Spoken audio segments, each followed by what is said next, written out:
بسم الله الرحمن الرحيم نحمده ونصلي على رسوله الكريم أما بعد إرساله صلى الله عليه وسلم الأفراد للدعوة إلى الله تعالى وإلى رسوله صلى الله عليه وسلم بعثه صلى الله عليه وسلم وصحبه رضي الله عنه إلى المدينة المنورة للدعوة إلى الله تعالى.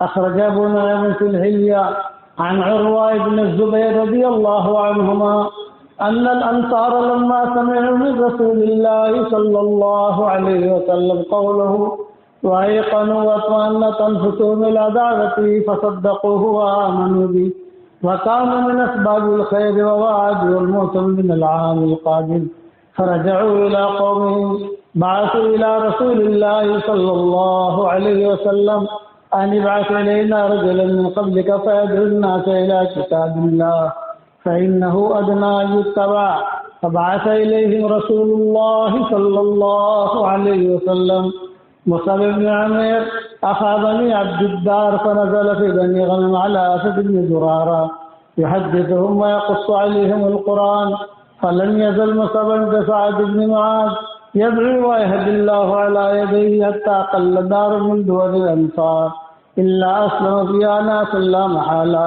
وأسلم أشرافهم وأسلم عمرو بن الجموح فكسرت أصنامهم ورجع مصعب بن عمير إلى رسول الله صلى الله عليه وسلم فكان يدعى المقرئ. وأخرجه الطبراني عن عروة مطولا فذكر عبده صلى الله عليه وسلم الدعوة على الأنصار كما سيأتي في تداعي أمر الأنصار إلى آخر الحديث. قابل احترام بھائیو دوست بزرگوں، یہ مضمون ہے حضور اکرم صلی اللہ علیہ وسلم نے مدینہ منورہ میں اسلام کیسے داخل کیا. ظاہر بات ہے کسی جگہ کوئی کام کرنا ہو تو جماعت بھیجی جاتی ہے، تو اس زمانے میں جماعتیں تو تھی نہیں، یکا دکے لوگ کام کرتے تھے. جب حضور صلی اللہ علیہ وسلم کی بعثت ہوئی مدینہ مکہ مکرمہ میں تو مدینہ منورہ میں بھی خبریں پہنچی، بھائی ایسا کوئی ایک آدمی آیا ہے مکہ میں ہے، وہ لوگوں کو اللہ کی طرف بلاتا ہے، تو چلو تحقیق کرنی چاہیے. مدینہ منورہ سے قافلے حج میں آتے تھے، جیسا ہمارے مسلمان حج میں جاتے ہیں ویسے مشرکین بھی حج کرتے تھے، اور ان کے حج کی مستقل تصویریں ہیں. بہت اہتمام سے ہر سال حج کے مہینے میں وہ جمع ہوتے تھے، عرفات بھی جاتے تھے، مزدلفہ بھی آتے تھے، مینا بھی آتے تھے، لیکن ان کا حج شرابی پینے کا ہوتا تھا. ناچنا، رنگیا نچانا، پیسہ دینا، گانا گانا، یہ حج ہوتا تھا ان کا. وہ آتے تھے مدینہ والے بھی آتے تھے، یہ بھی مشرک تھے سارے کے سارے. تو انہوں نے سفر کیا، سفر کر کے آ کے دیکھا کہ یہاں تو مکہ مکرمہ میں تو کچھ معاملہ بدلا ہوا ہے. کوئی ایک آدمی آیا ہے جو لوگوں کو اللہ کی طرف بلاتا ہے. کون ہے کہ وہ آدمی ہے. اب بات کرتے ہوئے جھجک کیسے، اس لیے کہ مکہ والے سب بھائی تھے، گنڈے دادا حضور صلی اللہ علیہ وسلم کمزور. تو یہ ہر سال حج میں آتے تھے یہ لوگ مدینہ والے. اب کی مرتبہ یہ حج میں آئے، اور حج میں آ کر انہوں نے یہ دیکھا کہ ہمیں پوری تحقیق کرنی چاہیے کہ معاملہ کیا ہے. ملے حضور صلی اللہ علیہ وسلم سے. آپ صلی اللہ علیہ وسلم نے فرمایا کہ دیکھو میں یہاں کمزور ہوں، حرم میں مت ملو مجھے ملنا ہے تو حج کا جب جتے آتے ہیں تو حج میں بہت لوگ آتے ہیں، حج میں مجھے ملو اور رمی جمار کے پاس ملو، کیونکہ یہاں حرم میں تم مجھے ملو گے تو لوگ دیکھیں گے کہ اس سے بات کر رہا ہے، اس سے بات کر رہا ہے، یہ لوگ پیچھے پڑیں گے، سب میرے بھی پیچھے پڑیں گے، تمہارے بھی پیچھے پڑیں گے. اچھا یہ ہے کہ حج میں آؤ، اور حج میں آ کر مجھے رمی جمار جہاں ہوتا ہے شیطان کنکری مارتے وہاں ملو گے. تو وعدہ ہو گیا.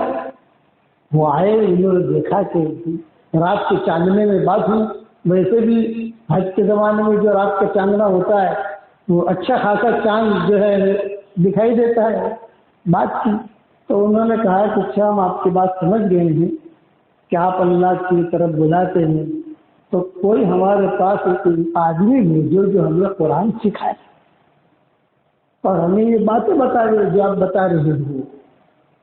اس لیے کہ آپ تو آ نہیں سکتے، حضور صلی اللہ علیہ وسلم تو جا نہیں سکتے تھے. حضور صلی اللہ علیہ وسلم کو بھی ہجرت کا حکم ہوا نہیں تھا کہ ہجرت کرو تو یہ تو حالت ہے مکہ مکرمہ میں. اسی ہجرت کے حالت یعنی ہجرت نہ کرنے کی وجہ سے شروع میں صدیق اکبر نے حضور صلی اللہ علیہ وسلم سے کہا کہ حضرت میں تو بہت تھک گیا ہوں، آپ مجھے ہجرت کا حکم دے دو، میں چلا جاؤں یہاں سے کہیں. تو بھائی آپ کہاں جاؤ گے تم؟ میں کہا جہاں سارے رہے وہاں چلا جاؤں گا. اچھا میں جو ہے جن لوگوں سے کون پنگا پاڑے، روزانہ صبح اٹھو تو لڑائی، رات کو سو تو لڑائی. تو حضور صلی اللہ علیہ وسلم نے صدیق اکبر کو کیا سکتی جب تم چلے جائے تو صدیق اکبر اپنے گھر والوں کو لے کر شام وہ حبشہ کی طرف روانہ ہو گئے. حضور اکیلے رہ گئے. یہاں عمر وغیرہ تو سب روانہ ہو گئے تھے، پہلے عزت کر چکے تھے یہ لوگ. تو حضور صلی اللہ علیہ وسلم جب حدیثوں میں آتا ہے کہ صدیق اکبر آدھے راستے تک پہنچ گئے. وہاں ابو دغنہ ملا. ابو دغنہ ایک چودھری آدمی تھا مکہ مکرمہ کا. وہ ملا کہ وہ تو کہاں جا رہے تھے؟ حبشہ. کیوں؟ کیونکہ ہجرت کر کے جا رہا ہوں، مکہ والے ٹھہرنے نہیں دیتے. نہیں تم جیسا آدمی مکہ چھوڑ کے نکلے یہ نہیں، میں تمہارا کفیل بنتا ہوں، وکیل، تم چلو جیسا. یہ واپس لائے صدیق اکبر کو. جب واپس لائے مکہ والوں نے دیکھا کہ ارے اس کے تو ایگزٹ لگ گئی تھی، یہ واپس آ گیا. تب وہ درمیان نے کہا کہ میں ہوں، میری پناہ میں ہوں، آپ کچھ نہیں کر سکتے. تو اچھا چلو ہم آپ کی پناہ قبول کرتے ہیں، لیکن شرط ہے. شرط یہ ہے کہ ابو بکر مسجد حرام میں نماز نہ پڑھے، گھر میں نماز پڑھے. ٹھیک ہے گھر میں پڑھوں گا. صدیق اکبر نے گھر میں نماز پڑھنی شروع کی. جب گھر میں نماز پڑھنی شروع کی کمرہ بنا ہوا تھا. صدیق اکبر اللہ اللہ کرتے تھے تو ایک مشرکین مکہ کے لڑکے، لڑکیاں، عورتیں یہ سب سننے کے لیے آتے. تو ارے یہ تو لوگ جو آتے ہیں میں تو بلاتا نہیں ہوں، لوگ آ کر سنیں تو ہم کیا کریں. حرم شریف میں ہوتے ہیں لوگ کافی ملنے آتے ہیں. پولیس والے کہتے ہیں لوگ تمہارے پاس اتنے کیوں آتے ہیں؟ میں نے کہا ہم تو کسی کو بلاتے ہی نہیں کہ ہم تو حرم میں آ کر بیٹھ جاتے ہیں. اگر کوئی آئے تو منع تو نہیں کر سکتے. کوئی سلام کرے کیا وہ سلام کا جواب نہیں دیں گے تو مسافر کے ہاتھ چڑھائے، یہ ہم تو نہیں کہہ سکتے. یہ بھی مسلمان ہیں، ہم بھی مسلمان ہیں. تو صدیق اکبر کے پاس لوگ جمع ہونے شروع ہو گئے. تو یہ مکہ والے ابو دغنہ کے پاس آئے، تمہارا آدمی دیکھو ایک کام کر رہا ہے. تو ابو دغنہ نے کہا کہ ابو بکر تم جو ہے مت کرو، یہ بھی مت کرو، ورنہ میں میری پناہ کھینچ لوں گا. صدیق اکبر نے کہا مجھے تمہارے پناہ کی ضرورت نہیں ہے، میرا اللہ میرے لیے کافی. جب یہ بات کہی تو پھر تھوڑے دنوں کے بعد حضور صلی اللہ علیہ وسلم خود تشریف لائے ابو بکر کے پاس. یہ فرمایا کہ ابو بکر ہمیں ہجرت کا حکم ہو گیا ہے اور 3 جگہ دکھائی گئی ہے، یا تو مدینہ چلے جاؤ، یا بحرین چلے جاؤ، یا کوئی اور جگہ. یہ جو میں بھول رہا ہوں ابھی 3 جگہوں میں سے کسی بھی جگہ تم ہجرت کر دو. تو میں نے مدینہ کو پسند کیا ہے. اور ابوبکر ایک خوشخبری، عائشہ یہ حدیث بیان کرتی تھی، ایک خوشخبری ہے. اور وہ خوشخبری یہ کہ جبریل نے جب کہا کہ ہجرت کرو اللہ کی طرف سے حکم ہو گیا ہے، تو میں نے اللہ سے پوچھا، میں جبریل سے پوچھا کہ اللہ سے پوچھا میں کس کو لے کے جاؤں، مدینہ منورہ میں اکیلا سفر کروں یا اپنے ساتھ کسی کو لے جاؤں. تو اللہ نے کہا ہے کہ ابو بکر کو اپنے ساتھ لے جاؤ. یہ تو بہت بڑی چیز ہے کہ آسمان میں ابو بکر کا نام آ گیا کہ تمہارے ساتھ رفیق سفر بھی ہے. تو عائشہ کہتی تھی میں چھوٹی سی تھی، عائشہ جو ہے چھوٹی تھی، حضرت فاطمہ بڑی تھی. عمر کے اعتبار سے حضرت عائشہ چھوٹی اور حضرت فاطمہ بڑی. اب درجہ وہ تو اللہ کی ہے کس کا درجہ کیا ہے، لیکن عمر کے اعتبار میں یہ چھوٹی، حضرت فاطمہ بڑی. اسی لیے حضرت فاطمہ نے حضرت عائشہ میں کچھ باتیں بھی ہوتی تھی پسند کی. تو حضرت عائشہ کہتی تھی کہ میں چھوٹی سی تھی جب حضور نے آ کر یہ بات کہی کہ اللہ سے میں پوچھوایا، حضرت اللہ سے میرے ساتھ کس کو لے جاؤں، تو وہاں سے آپ کا نام آیا ہے، ابو بکر کو ساتھ لے جاؤ. تو ابو بکر خوشی کے مارے ہوئے. مجھے تب پتا چلا کہ آج میں یہ غم میں آج کو ہوتا ہے، لیکن اب مجھے پتا چلا کہ یہ خوشی میں بھی رونا آتا ہے. بہت رویا وہ وقت یہ ابتدائی چیزیں تھی.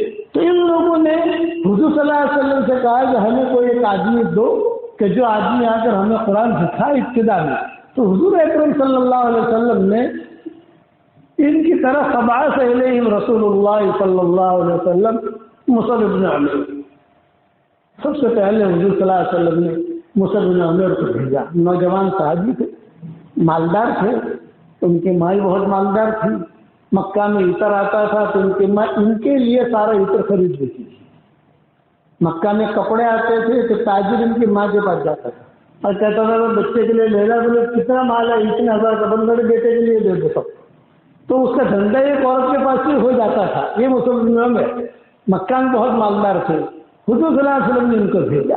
وہاں گئے, وہاں جا کر انہوں نے آہستہ آہستہ قرآن یعنی لوگوں کو دعوت دینی شروع کی.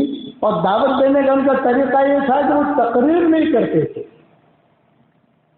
آج کل ہمارے یہاں مشکل کیا ہے بتاؤں, مردوں کو پیر بننے کا شوق ہو جاتا ہے اور عورتوں کو آپائی بننے کا شوق ہوتا ہے. یہ ہمارے یہاں مشکل چیز ہے.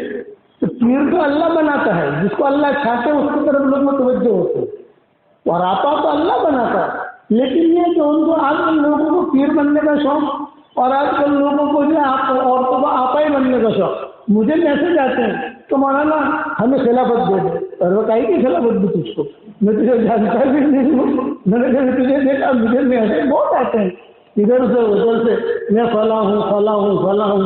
اور میں نے تیری کمزوری یہی ہے کہ تو خلافت مانگتا ہے. کہ خلافت مانگی جاتی ہے بھائی, یہ تو اللہ کی طرف سے ہوتی ہے, کسی کو خلافت نہیں جاتی ہے. تو میں پیر بننے کا شوق, ویسے پیر بننے کے بعد دکان چلاتے ہیں, دکان سے سمجھ گئے نا, دکان چلاتے ہیں, ان کے بعد کوئی ہوتا تو ہے نہیں.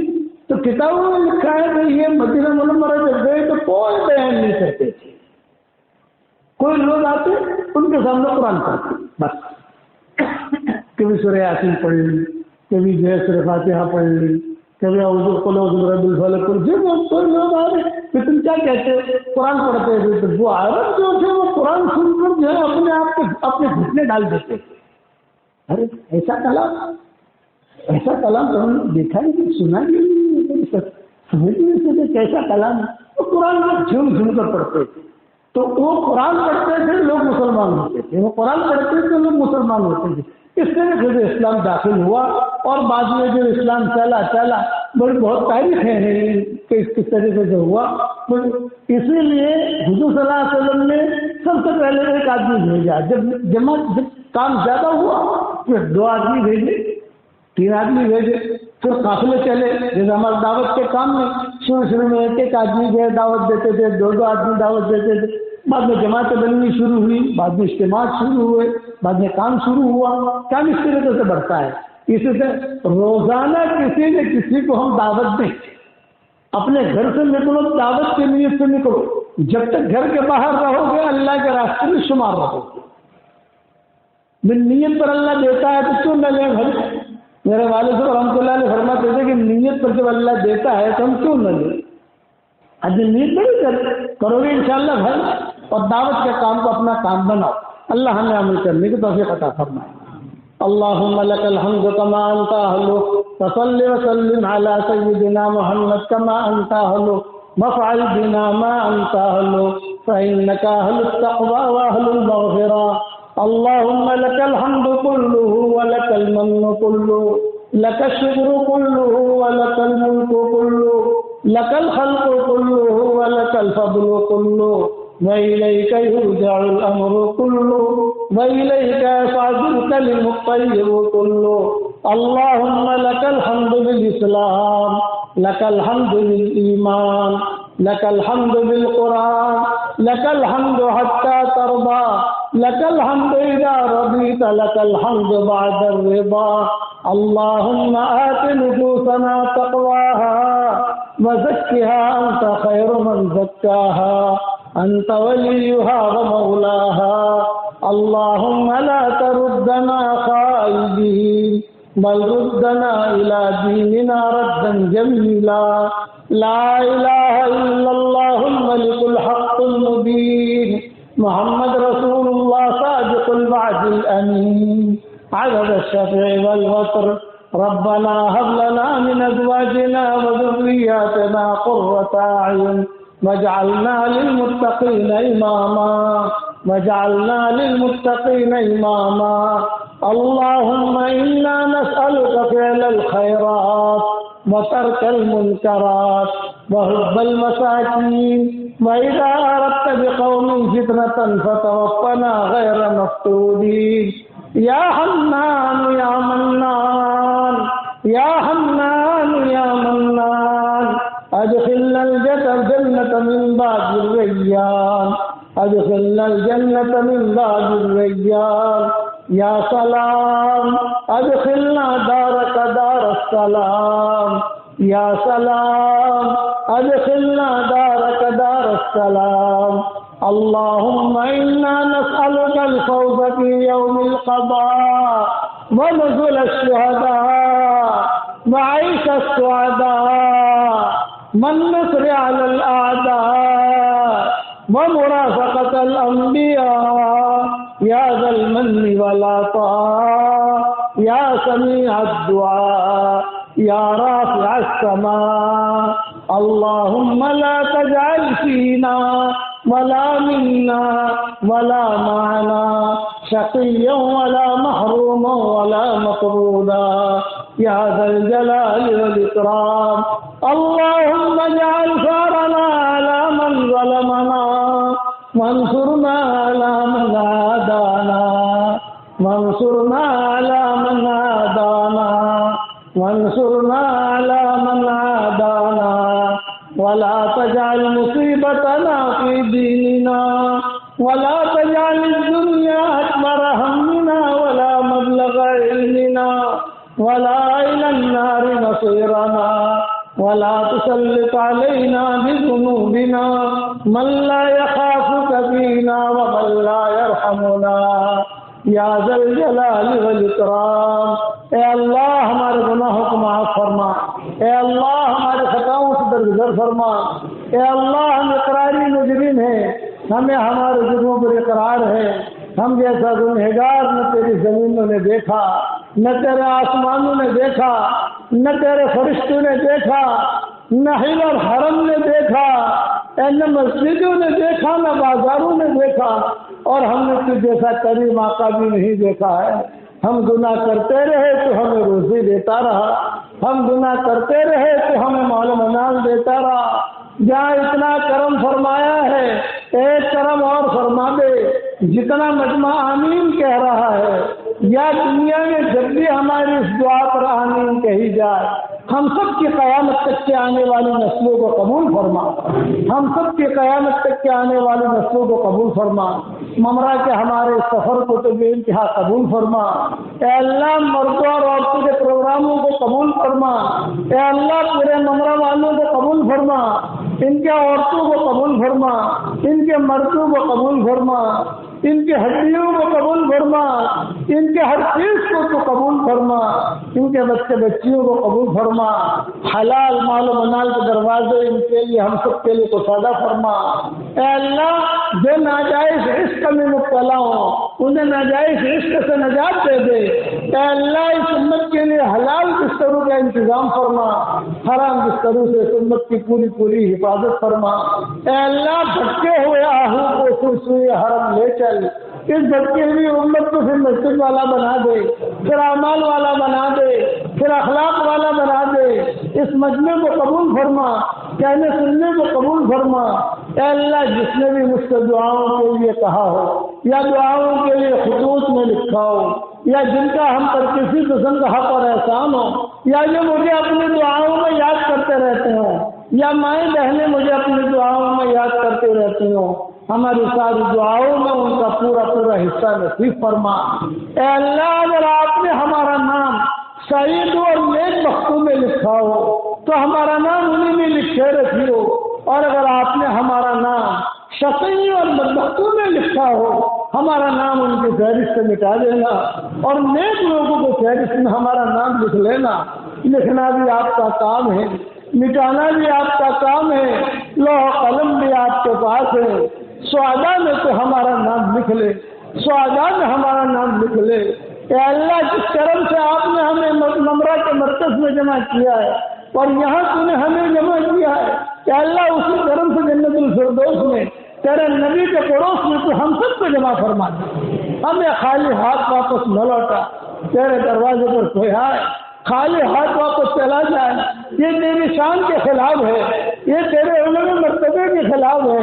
اے خوبصورت پردے والے، اے خوبصورت چادر والے، ہمارے عیبوں پر پردے ڈال دے، مستقبل اخیار میں شامل فرما، بھلے بندے بندیوں میں شامل فرما، اچانک کا خیر ہمیں نصیب فرما، اچانک کے شر سے تو ہماری حفاظت فرما۔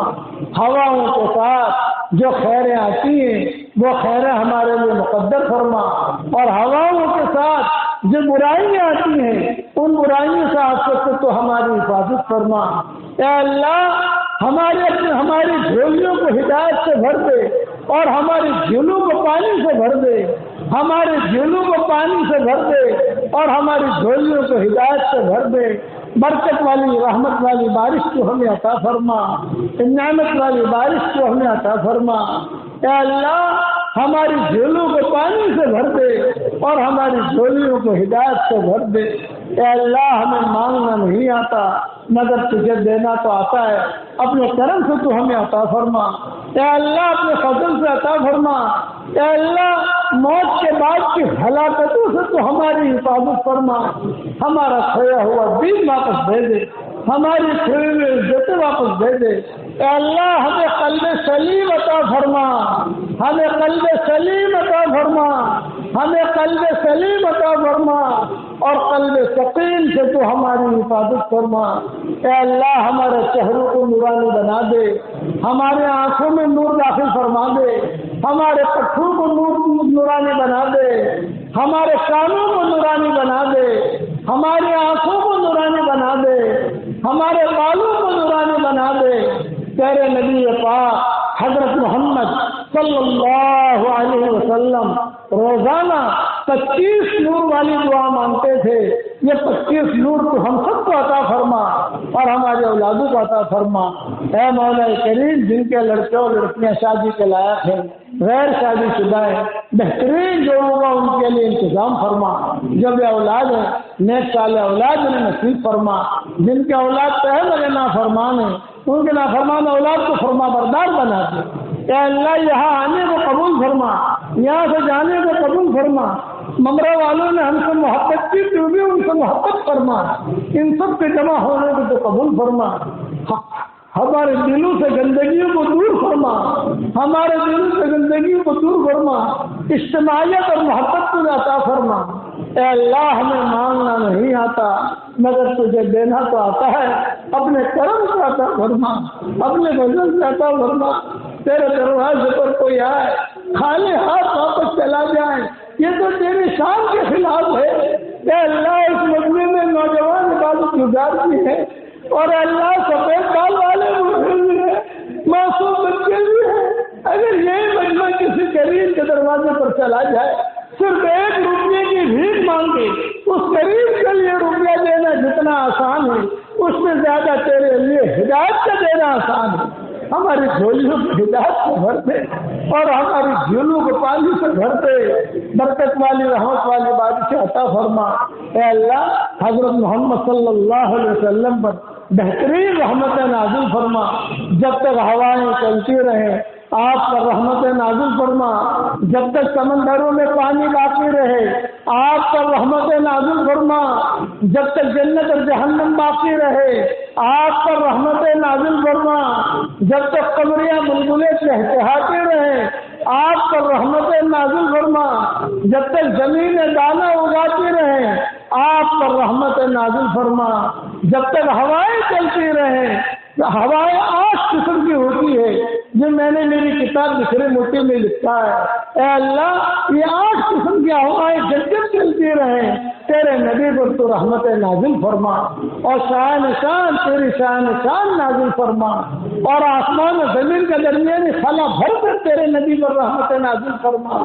ارے اللہ 7ویں آسمان پر تو نے ایک بہت بڑا سمندر بنایا ہے، اس سے بڑا سمندر کوئی نہیں ہے، اس کے وزن کے برابر تیرے نبی پر رحمت نازل فرما، تیرے شان شان نازل فرما، تیرے نبی کے اس امت پر بہت احسانات ہیں کہ اللہ تیرے نبی بہت کثیر تھے، آج ہم نے تیرے نبی کو پہچانا نہیں ہے، نام تو لیتے ہیں نبی کا لیکن کام غیر ادا کرتے ہیں، نبی کی سنتوں پر چلنے کی تو ہمیں توفیق عطا فرما، اسلام کی حفاظت فرما، اے اللہ مسلمان کو ظالم اور مظلوم بننے سے بچا لے، اے اللہ اس مسلمان کو ظالم اور مظلوم بننے سے بچا لے، اے اللہ حضرت محمد صلی اللہ علیہ وسلم نے جتنے خیر کلام کی دعائیں مانگی ہیں وہ ساری ہمارے لیے قبول فرما، جن شرور سے پناہ چاہی ہو ان شرور سے آخرت سے تو ہماری حفاظت فرما، اور اپنے فضل و کرم سے ہمارے یہاں آنے کو قبول فرما